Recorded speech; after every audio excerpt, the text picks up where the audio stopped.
Okay. तो आज हम लोग ने एक्सेल में 7 पार्ट लगभग पढ़ लिए हैं। तो आज हम चलते हैं, कुछ प्रोजेक्ट पूरा कर लेते हैं और देखते हैं क्या हमने कितना सीखा और कितना अच्छे तरीके से उसको हम लोग अपने पास इम्प्लीमेंट कर सकते हैं। और साथ में हम कुछ फार्मूलाज पढ़ेंगे आज। आज हम लोग कुछ एडवांस फार्मूला पढ़ेंगे जिनकी मदद से अपनी सीट्स को हम आसानी से समराइज़ करके उसको पता लगा सकते हैं किस प्रकार से क्या डेटा कैसे होता है। ठीक है, चलते हैं अपनी सीट के ऊपर, एक्सेल की सीट के ऊपर। एक्सेल टाइप करते हैं, एंटर करते हैं, हमारे पास एक्सेल आ चुका है। तो हमने कुछ एक एंट्री बना के रखी हुई है और उसको हमें क्या करना है, मेंटेन करना है। देखिए हमारे पास एक एंट्री रखी हुई है जो बिल्कुल सिंपल सी बनी हुई है। तो आपको इस एंट्री को सिंपल से क्या करना है, एडवांस लेवल की तरह सेट करना है। पहले तो हमने जो पढ़ा हुआ है उसकी मदद से अपने इस टेबल को, नॉर्मल डेटा फिलिंग की हुई है, इसमें कुछ भी एक्स्ट्रा नहीं किया गया है, सिर्फ डेटा फिलिंग की गई है टैब प्रेस करते करते और नाम लिखते लिखते। अब हम इसको फॉर्मूला और ऑप्शंस की मदद से इसको डेकोरेट करेंगे और अच्छे से बनाएंगे कि इसको वेरीफाई कर सकें। ठीक है, स्टार्ट करते हैं। सबसे पहला काम ये है कि ये टेबल किस चीज़ की बनाई गई है। यहाँ पर कोई हेडिंग नहीं है। पहली चीज़ ध्यान दीजिए, यहाँ पर इस जगह पर कोई भी हेडिंग आपको नहीं दी गई है। तो सबसे पहले करना क्या है, हेडिंग जो है, दुकान का नाम, शॉप का नाम जो है वो पूरी पूरी इस स्क्रीन पर आनी चाहिए। ठीक है, यहाँ पर तो हमने क्या किया, डेटा को सिलेक्ट किया यहाँ से यहाँ तक, सेल को सिलेक्ट करने के बाद हम चले गए होम मेन्यू पर। वहाँ से हमने इसको मर्ज कर दिया। क्या कर दिया, हमने इसको मर्ज कर दिया। ठीक है, मर्ज करने के बाद हमने एक दुकान का नाम दे दिया। हमने लिख दिया VK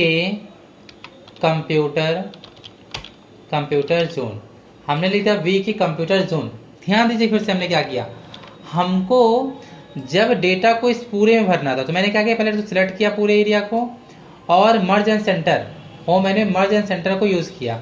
जैसे ही क्लिक किया हमारे पास देखिए पूरी सेल जो थी आपस में मिलके एक सेल बन गई है और इसके अंदर हम लिखेंगे VK कंप्यूटर जोन। एक हमने दुकान का नाम डाल दिया और मैंने उसी सेल के ऊपर क्लिक किया और होम मेन्यू पे आपको देखिए फॉन्ट ग्रुप में बड़ा करने का ऑप्शन है।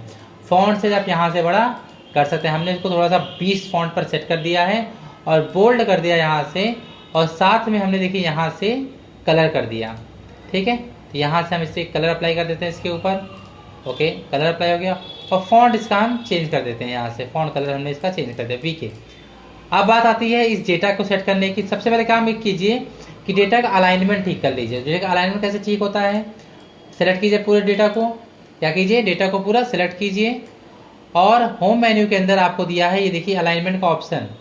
इसके अंदर 6 अलाइनमेंट आपको दी गई है। हमने कहा इसको सेंटर में कर दीजिए। सभी कुछ देखिए सेंटर में चला गया है। ठीक है, और अब हम क्या करेंगे, जो हमें आइटम्स है ये देखिए, जो हमें पास अल्फ़ाबेटिकल वाइज डेटा है, इनको हम लेफ्ट या राइट अलाइनमेंट में सेट करेंगे। तो हमने कहा इसको सेट कर देते हैं हम लेफ्ट साइड में। अपने नाम जो है हमारे पास आइटम्स के, उसको भी हम लेफ्ट साइड में सेट कर देते हैं। डेटा आपका प्रॉपर रेडी हो चुका है। अब हम इसकी जो हेडिंग्स हैं उसको भी थोड़ा सा मॉडिफाई करते हैं। तो उसके लिए क्या करेंगे, हम डेटा को सेलेक्ट करेंगे, बोल्ड करेंगे, कुछ कलर्स अप्लाई करेंगे इस पर हम लोग, और इसको यहाँ से कलर दे देंगे। तो ये हमारे पास कलर हो गया। ठीक है, और अब हम क्या करने वाले हैं, बॉर्डर लगाने वाले। इस पूरे टेबल पर क्या लगाने वाले हैं, एक बॉर्डर अप्लाई करने वाले हैं। हमने क्या किया, सेलेक्ट किया इसको पूरे को, और होम मेन्यू के अंदर ही हमारे पास बॉर्डर का ऑप्शन है, जैसा कि हमने पढ़ा है पिछली वीडियोज़ में। और यहाँ से हम ऑल बॉर्डर पर इसको लगा देंगे और देखिए आपकी टेबल प्रॉपर रेडी हो चुकी है।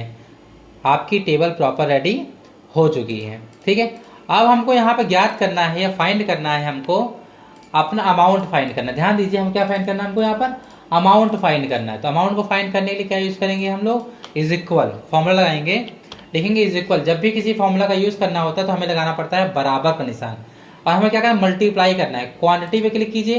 देखिए D3 क्यों आया यहाँ पर, D3 क्यों आया है, क्योंकि जो 10 आपका डेटा जो है कहाँ, D के नीचे है और 3 के सामने है। तो इस सेल का एड्रेस क्या है, D3। सारी चीज़ें आपको पिछली वीडियोज़ में बताई गई हैं, आप उसको विजिट कर लीजिएगा। ठीक है, तो हमने D3 क्लिक किया, मल्टीप्लाई का निशान लगाया और रेट को क्लिक करते ही हमने एंटर कर दिया। तो हमारे पास दोनों का मल्टीप्लिकेशन आ चुका है। और अब हम इसको बार बार ना लिखेंगे, हम क्या करेंगे, इसको ड्रैग करेंगे। क्या करेंगे, इसको ड्रैग करेंगे, क्लिक करेंगे अपने डेटा के ऊपर, और देखिए नीचे आपके पास यहाँ पर कॉर्नर आ रहा है। जैसे ही इस कॉर्नर पे हम जाएंगे हमें एक निशान दिखेगा प्लस का। ठीक है, प्लस का निशान हमारा होता है ड्रैग करने का। तो क्लिक कीजिए, माउस से दबाए होल्ड किए रहिए और नीचे की तरफ ड्रैग करते जाइए। कहाँ तक? जहाँ तक आपका लास्ट डेटा है, छोड़ दीजिए। देखिए पूरी की पूरी कैलकुलेशंस विद इन सेकेंड्स निकल के आ चुकी हैं। एक तरीका ड्रैग करने का तो ये था। एक दूसरा तरीका ड्रैग करने का क्या है कि आप डेटा पर क्लिक कीजिए और इस जगह पर ये जो कॉर्नर आपको दिख रहा है यहाँ पर डबल क्लिक कीजिए। क्या कीजिए? 2 बार क्लिक, 1 2। जैसे हमने डबल क्लिक किया देखिए ऑटोमेटिक ड्रैग हो चुका है। ये सब भी चीज़ें आपको पिछली वीडियोज़ में बताई गई हैं। ठीक है, तो थोड़ा सा तेज़ चल रहे हैं हम लोग। हमारा जो आज का टॉपिक है उसमें हमने शीट प्रिपेयर करना सीख लिया है और अब बात करते हैं कुछ फार्मूला की। तो फार्मूला क्या लगाने वाले हैं आज हम लोग? आज जो पढ़ने वाले हैं उसमें फार्मूला हमारे पास सम, जो कि हमने पढ़ लिया है, तो सम की सीरीज में आता है सम इफ और सम इफ एस। ये 2 फार्मूला हम पढ़ने वाले हैं। दोनों फार्मूले के मतलब जानेंगे हम यहाँ पर। ठीक है, तो दोनों फार्मूला हमारे पास आ चुके हैं और आज हम पढ़ने वाले हैं पहले सम इफ का फार्मूला। ये फार्मूला यूज कैसा करता है, इसका यूज हम कर कैसे सकते हैं? हम चाहते हैं कि जितने भी हम चाहते हैं, हमें बोला गया है कि HP, वो 22 इंच का जो मॉनिटर HP कंपनी का है या फिर डेल का, किसी का भी हो, ठीक है, हमारे पास 22 इंच के कितने मॉनिटर हैं उनकी क्वांटिटी बताइए। क्वेश्चन क्या हमसे बोला गया है कि फाइंड द क्वांटिटी। ठीक है, क्या कह रहे हैं? क्वांटिटी को ढूंढिए किसकी? 22 इंच के मॉनिटर की। तो हमें क्या करना है, हम चाहते हैं कि यहाँ हम क्या लिखें? 22 इंच का मॉनिटर लिखें और लिखते ही उसकी क्वांटिटी यहाँ निकल के आ जाए, जुड़ के आ जाए। जब बात जुड़ने की जाती है तो वहाँ बात यूज़ करते हैं सम इफ का। जो कि कंडीशन दी गई है सिर्फ और सिर्फ किसी चाहिए? 22 इंच के मॉनिटर की चाहिए। तो हमने चाहिए लगाते हैं फॉर्मूला, हमने लिखा is equal to sum if. जैसे लिखा सम इफ और टैब किया, देखिए हम नीचे यहाँ पे लिखा सम इफ और एक ये फॉर्मूला का दिखा रहा है। इस चीज़ को बोलते हैं पैरामीटर। जहाँ आपको दिखाई दे रहा है रेंज कॉमा क्राइटेरिया कॉमा सम रेंज। इसका मतलब क्या होता है इसको जानते हैं अच्छे से। रेंज का मतलब होता है आपको ढूंढना कहाँ से है। तो हमने कहा मुझे जो आइटम ढूंढने हैं वो इस जगह से, कहाँ से? ये देखिए B3, बी के नीचे 3 के सामने, यहाँ से मुझे ढूंढना शुरू करना है। इस पूरे डेटा में उसको क्या करना है? मुझे फाइंड करना है। तो हमने उसको पूरा सेलेक्ट कर लिया। ये कहलाई आपकी रेंज। फिर से देखते हैं रेंज क्या होती है हमारे पास। रेंज आपका वो एरिया होता है जहाँ से डेटा को ढूंढना है। तो हमने कहा मुझे इस यहाँ से मॉनिटर 24 इंच से नीचे तक, जहाँ तक भी डेटा का भरा हुआ है वहाँ तक हमको ढूंढना है। और अब देखिए नीचे क्या लगा? कॉमा। रेंज के जस्ट बाद क्या लिखा है? कॉमा। हमने रेंज को सेलेक्ट कर लिया है और हमने कॉमा का यूज किया है। अब हमसे पूछा क्राइटेरिया। क्या पूछा हमसे? क्राइटेरिया, मतलब आपको ढूंढना क्या है। तो हमने कहा मुझे ढूंढना है, मुझे कंडीशन दी गई है कि आपको ढूंढना है मॉनिटर 22 इंच। तो हमने यहाँ लिखा, देखिए कि इन्वर्टेड कॉमा में लिख रहे हैं मॉनिटर 22 इंच। ध्यान दीजिएगा बिल्कुल सेम लिखना है। स्पेलिंग वगैरह आपको स्मॉल कैपिटल कर सकते हैं, कोई इशू नहीं, लेकिन स्पेस और स्पेलिंग पे डिफरेंस नहीं हो सकता है। तो जो चीज़ें आपको ढूंढनी होती हैं वो जो कंडीशन दी गई है कि मॉनिटर 22 इंच को आपको उनका क्वांटिटी बतानी है, तो रेंज क्राइटेरिया क्या हो जाएगी आपकी? मॉनिटर 22 इंच हो जाएगी। ठीक है, तो क्राइटेरिया हमारे पास लिखी जा चुकी है और क्राइटेरिया के जस्ट आगे क्या है? कॉमा लगाया गया है। हमने फिर से कॉमा लगा दिया। ध्यान दीजिए क्राइटेरिया को हम कई तरीके से दे सकते हैं। बेसिक रूल में हमारा पहला है कि सीधा सीधा आप उसका नाम लिख दीजिए उस क्राइटेरिया की जगह पर और लगा दीजिए कॉमा। आप पूछा सम रेंज। सम रेंज मतलब ऐड किसको करना है आपको? सम रेंज, ऐड करने वाली रेंज को सेलेक्ट कीजिए। तो हमको क्वेश्चन बोला गया था कि मॉनिटर 22 इंच कितनी हमारे पास है, मतलब क्वांटिटी बताइए उनकी। कितनी मतलब क्वांटिटी बताइए ऐड करके। तो हमने कहा हमें क्वांटिटी का कॉलम देखिए यहाँ दिखाई दे रहा है। हमने क्लिक किया क्वांटिटी के कॉलम पर और पूरा कंप्लीट हमने क्या कर लिया? इसको सेलेक्ट कर लिया। कहाँ से कहाँ तक क्वांटिटी का? D3 से लेकर के आगे बाद D24 तक आपके पास क्वांटिटी है। देखिए हमारे पास यहाँ पर क्वांटिटी आ चुकी है D3 से D24 तक। और हम करेंगे ब्रैकेट को क्लोज और करेंगे एंटर। जैसे एंटर किया देखिए हमारे पास आंसर कितना आ गया है? 20, मतलब 20। अब 22 इंच का मॉनिटर मेरे पास केवल 20 ही है। ध्यान दीजिएगा 22 इंच का मॉनिटर हमारे पास केवल 20 है। देखते हैं यहाँ पर 22 का मॉनिटर 20 है HP कंपनी का। और एक और देखिए 22 का मॉनिटर आपके पास दिया गया है लेकिन इसका अमाउंट जुड़ा नहीं है। हो सकता है स्पेलिंग में कुछ चेंजेस हो। चेक कर लेते हैं स्पेलिंग। देखिए जैसे ही हमने क्लिक किया इस वाले मॉनिटर के, वो डबल क्लिक किया तो आपको देखिए दिखा रहा है कि आपने स्पेस एक्स्ट्रा दे दिया है। मैंने लिखते समय एक स्पेस एक्स्ट्रा दे दिया था जिसकी वजह से इसकी वैल्यू वहाँ पर जुड़ी नहीं है। तो हमने कहा चलिए ठीक है, इस पेज को हम डिलीट कर दिया। जैसे इसको हमने डिलीट किया और एंटर किया, अब आप देखिए आपकी वैल्यू क्या हो चुकी है, 25 हो चुकी है। और आप देख सकते हैं कि आपके 22 इंच का मॉनिटर यहाँ पर है 20 और 5 यहाँ पर, कितने हो गए, 25 हो गए। क्या और आपके पास है 22 के मॉनिटर? नहीं, और आपके पास कोई भी मॉनिटर 22 इंच के नहीं है। तो बात समझ में आई। सम इफ का यूज हम किस प्रकार से कर सकते हैं, फिर से एक बार लगा के देख लेते हैं इसको हम लोग वापस से।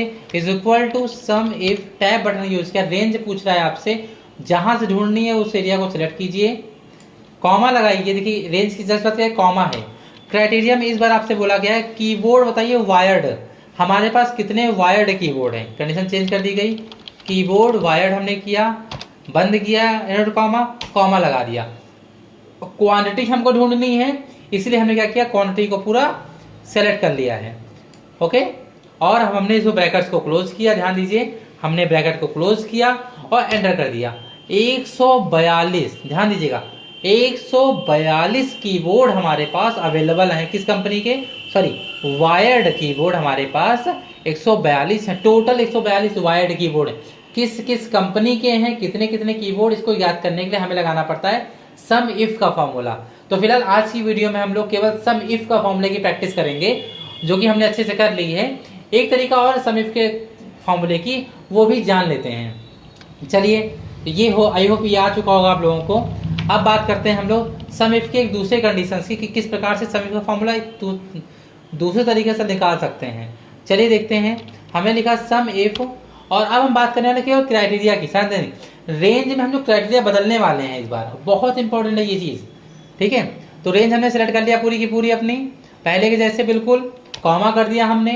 हमने बोला क्राइटेरिया, हमने कहा एक काम कीजिए, इस जगह पर एक जगह में खाली सेल दे दी, क्या दे दी, एक खाली से H2 लिख के आ गया ना, खाली सेल। कि इस खाली सेल पर आप क्या कीजिए, इस खाली सेल पर जब भी आप कोई भी आइटम का नाम लिखिए तो उसकी टोटल क्वांटिटी जुड़ करके सामने आ जाए। तो हमने उसको सेलेक्ट कर लिया, हमने कहा मुझे यही जगह पर नाम लिखना है, कॉमा लगा दिया हमने। क्या ज्ञात करना है मुझे, क्वांटिटी ज्ञात करनी है। हमने सिलेक्ट किया पूरी क्वांटिटी और bracket close, then press enter. अभी 0 दिखा रहा है, क्यों, क्योंकि अभी हमने कुछ सर्च नहीं किया है। हम सर्च करने वाले हैं हमारे पास कीबोर्ड वायरलेस कितने हैं। पहले वायर्ड हम लोगों ने इससे पहले देख लिया है, लिख के देख लेते हैं, कीबोर्ड वायर्ड, एंटर करते देखिए फिर से कितना आ गया, 142 वायर्ड कीबोर्ड हमारे पास अवेलेबल हैं।